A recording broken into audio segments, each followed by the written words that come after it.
Bonjour, on se retrouve aujourd'hui pour une vidéo Mes lectures. Donc ce sera sur le livre Mary Gentry, tome 2. Je vous avais fait une vidéo sur le tome 1. Je vous avais expliqué qu'il m'avait plu, mais que... D'ailleurs la vidéo, je vous la mettrai en barre d'infos. Je vous avais expliqué qu'il m'avait plu, mais... Voilà, à partir de 150-200 pages, quoi. Donc là, on va parler du tome 2.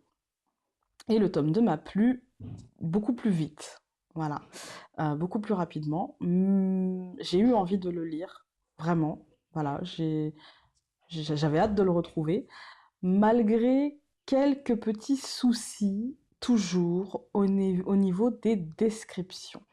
Les descriptions sont un petit peu trop conséquentes à mon goût. Donc parfois on a envie de sauter des lignes pour avancer plus vite, pour voir un petit peu l'histoire, voilà, la suite quoi. Donc je vais essayer de vous raconter de façon succincte, parce que bon, en 10 minutes, voilà. Donc on suit l'histoire de Meredith, avec son pseudo Mary Gentry, et en fait c'est Meredith Nikésus, princesse des Uncilie, donc un peuple, on va dire, ils disent des fées, mais moi j'aurais tendance à dire plutôt des elfes. Ça me fait plutôt penser à l'univers elfique. Hum, et donc Uncilie, c'est la cour un petit peu, on va dire, le côté sombre hein, des elfes, voilà, où le sexe tient une importance très importante. Donc dans le tome 1, mais on voyait Meredith au début qui essayait de ne pas se faire retrouver par sa tante la reine, qui finit quand même par la retrouver, la reine étant un personnage que je trouve très intéressant, euh, plein, plein de profondeur en fait. Voilà, et je pense qu'on n'a pas fini de la découvrir, parce qu'il y a 5 tomes en tout, je crois. En tout cas, j'en ai que 5. Après, on verra si c'est la fin ou pas. Donc, ouais, ce personnage m'intrigue. Meredith, elle est moins intrigante, je trouve. Elle est moins intrigante. Alors oui, ses aventures sont assez... voilà, ça intrigue un petit peu ses aventures, mais c'est plus par rapport à certains personnages qui sont très intrigants, dont la reine, les... un autre personnage aussi qui est Doyle, le, le garde du corps de la reine, qui finit par devenir le garde du corps de Meredith, son amant, enfin l'un de ses amants.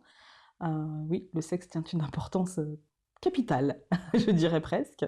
Euh, et du coup, ce sont des personnages. Il y a Frost aussi, un autre garde du corps, qui est très très mystérieux. On sent qu'il y a quand même de la profondeur. C'est pas lisse. Voilà. Meredith est finalement peut-être l'un des personnages les plus lisses, paradoxalement, de ce livre, pour l'instant, en tout cas, je trouve. Même si, en fait, je trouve qu'en lisant cette série, on s'attache beaucoup plus à l'histoire qu'au personnage de Meredith. Je n'ai pas accroché avec le personnage de Meredith. Par contre, l'histoire m'a happée, euh, malgré euh, cette tendance de l'auteur à remplir de détails inintéressants, parfois, souvent, pratiquement tout le temps, euh, les situations. Elles n'ont pas besoin d'être aussi détaillées. On a très peu de place à l'imagination.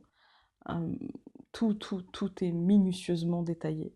Un peu trop minutieusement, je trouve. Voilà. Euh, Sinon, que dire de plus? Euh, Ça ne fait pas peur. Non, ça ne fait pas peur. Même s'il y a des situations qui peuvent être tendues, où on peut ressentir une sorte c'est même pas un stress, voilà, on est en empathie par rapport à ce qui lui arrive. Mais surtout, on a envie de connaître la suite. Ça ne fait pas peur, c'est très intriguant. Voilà, c'est très très intriguant. En termes de fluidité d'écriture et donc de lecture, je trouve que parfois c'est un peu lourd, même si c'est pas des gros pavés. C'est des livres qui font c'est des livres de poche, hein, qui font entre 400-500 pages. C'est pas des gros pavés, mais mais les descriptions sont trop importantes. On a des personnages qui commencent à devenir euh, intéressants, parce que on a des divinités. Donc moi j'aime beaucoup. Voilà. Euh, c'est particulier. En fait, c'est un mélange entre deux mondes. Un monde féerique qui serait euh, un petit peu, je dis pas bloqué, mais qui ferait référence à, voilà, à des périodes de l'histoire qui sont passées. Et puis, tout ça dans un monde très moderne, dans un monde très contemporain au nôtre, qui pourrait être notre monde. Euh, voilà, c'est très intéressant ce mélange. Euh, c'est- je pense que l'histoire aurait mérité d'être un peu mieux traitée en ayant des descriptions un peu moins importantes, euh, en allant peut-être un petit peu plus droit au but. Mais c'est quand même pas mal. Voilà, donc dans ce tome 2, on retrouve Meredith, donc comme je disais, qui est partie donc de la cour Unsili, voilà, parce qu'elle y était retournée sur l'appel de sa tante. Et puis elle en est repartie, mais pas toute seule. Elle a emmené avec elle 5 gardes, avec qui elle a mission de procréer. Voilà. Alors pourquoi? Je vous laisse le découvrir dans le livre. Mais elle a pour mission de tomber enceinte. Parce que, alors ça je peux vous le dire, Meredith a changé de statut. Elle est passée de simple princesse à princesse potentiellement couronnable. Voilà. Ça ne va pas sans évidemment quelques petits problèmes, parce que le fils de la reine, lui, a été élevé pour un jour régner et pas elle. Et le fils de la reine était un personnage très vicieux que l'on ne voit pas énormément dans le livre. On le voit beaucoup au début et puis à la fin, il est en fond, c'est sous-jacent parce qu'il est emprisonné, je ne vous dis pas pourquoi, et torturé. Et du coup, c'était déjà un personnage assez dérangé. Et comment va-t-il se sortir émotionnellement et psychologiquement de cet emprisonnement et de ces tortures? C'est compliqué. Je pense que ça va être compliqué. On a aussi le personnage de la maman de Meredith, qui est un personnage qui fait son apparition pratiquement à la fin du livre. Euh, on comprend les tensions qu'il y a entre les deux.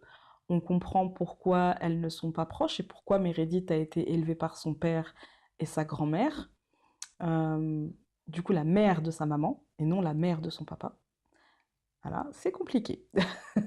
Et on découvre aussi le personnage du roi de la cour Silly, parce que Meredith deviendrait potentiellement la prochaine reine de la cour Unsili, mais il y a aussi la cour Silly qui est la cour, on va dire les Unsili, c'est vraiment la cour de l'ombre, du sexe, des choses un peu euh, dans l'ombre, et la cour Silly est la cour de lumière. Voilà. Mais où est la véritable lumière? Est-ce qu'elle est dans l'ombre ou est-ce qu'elle est dans la lumière? Est-ce que la lumière n'est pas que, au final, du paraître? Euh, voilà. C'est tout ça, il y a ces enjeux-là, avec un roi de la cour Silly qui essaye de la faire venir. Pourquoi? En veut-il à sa vie? Voilà, ça je vous laisse découvrir.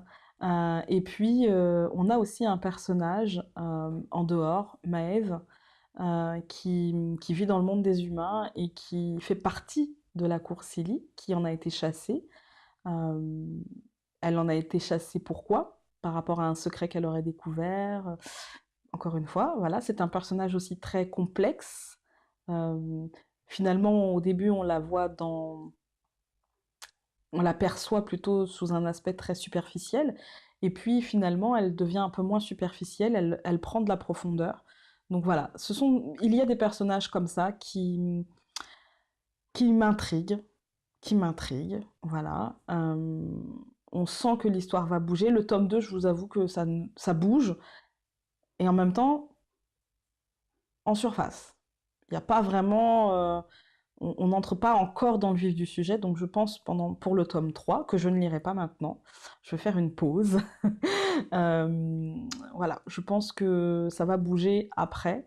Euh, pour l'instant, le tome 2 ne me donne pas envie d'ouvrir le tome 3 tout de suite, alors que le tome 1, paradoxalement, il m'avait donné envie d'ouvrir le tome 2 rapidement. Là, je pense que je vais prendre un petit peu de temps, que je vais lire autre chose. et pour essayer de, voilà, de ne pas toujours faire un focus sur des séries, sinon ça va pas être un petit peu, ça va être un petit peu chiant, hein, sinon, hein, voilà. Donc voilà, on va faire une petite pause sur cette série-là. J'aime bien, c'est une bonne histoire, comme je vous dis, malgré la foule de détails qui m'embête un peu, qui, qui gêne, je trouve, un peu ma lecture. Voilà. Bah, sur ce, je vais vous... Voilà, la note, je pense que je lui donne... Sur le tome 2, je vais lui donner 3. 2,5. Allez, 2,5 plutôt. 2,5, parce que je suis pas dans l'urgence d'ouvrir le numéro 3. Voilà, je ne suis pas dans l'urgence et je trouve que les descriptions font perdre un temps fou dans la lecture. Et ça, parfois, ça m'a donné envie de fermer le livre. Voilà. Je dis beaucoup voilà, mais voilà, voilà, en fait. Sur ce, je vais vous laisser. Je vous embrasse bien fort. Et puis, je vous dis à très vite dans une prochaine vidéo. Salut!